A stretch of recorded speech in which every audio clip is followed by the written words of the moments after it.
Bonjour à tous, ici on va faire la dérivée de f de x est égal à 4 sinus 3x moins 5.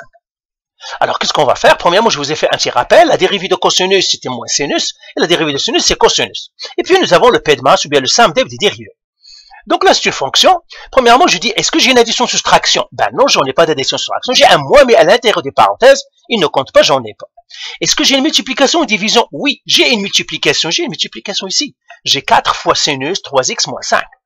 Seulement, il y a une particularité ici. Le 4 ici, le premier facteur, c'est un nombre, c'est un coefficient.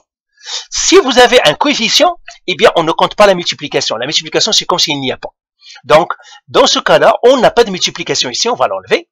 Pourquoi?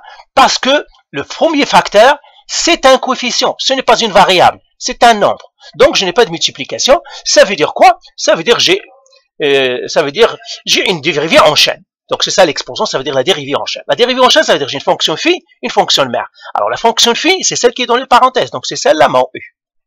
La fonction mère, maintenant, c'est quoi? C'est ceux qui ne sont pas dans les parenthèses. Eh bien, tout ça, c'est ma fonction, c'est-à-dire v, c'est la fonction mère. Donc le 4, le coefficient, va partir avec la fonction mère. Donc ça, c'est une règle. Toujours le coefficient part avec la fonction mère. Et là, je vais les écrire maintenant. Je vais écrire v est égal à 4 sinus u. Et puis u, lui, elle est égale à quoi? 3x moins 5. Là, je dois faire dériver. Alors, comment je vais dériver v? Eh bien, v', elle est égale à 4 sinus u. Dérivé, je dérive tout ça. Mais attention, le 4 est un coefficient, c'est un nombre, j'ai le droit de le sortir de la dérivée parce que c'est une règle. Quand j'ai un coefficient, j'ai le droit de le sortir de la dérivée. Lui, le spectateur, il n'a rien à voir avec la dérivée, donc je peux le sortir, c'est 4 sinus u. Dérivé, ça c'est une règle aussi. Quand j'ai un coefficient, toujours on le sort de la dérivée, d'ailleurs on l'a fait à plusieurs reprises. Et ça serait égal à combien? Eh bien, ça serait 4. Quel est le sinus de u? C'est cosinus, parce que le dérivé de sinus, c'est cosinus, donc c'est cosinus u. Donc voilà, j'ai dérivé v', donc je vais les enlever d'ici, et j'écris v' égale 4 cosinus u.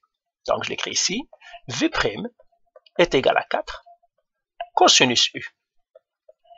Maintenant, je dois dériver celui-là ici. Ben là, c'est une première chose, je dis, mais c'est quoi ça? J'ai une somme, c'est une soustraction, un moins. Donc, je vais dériver chacun tout seul.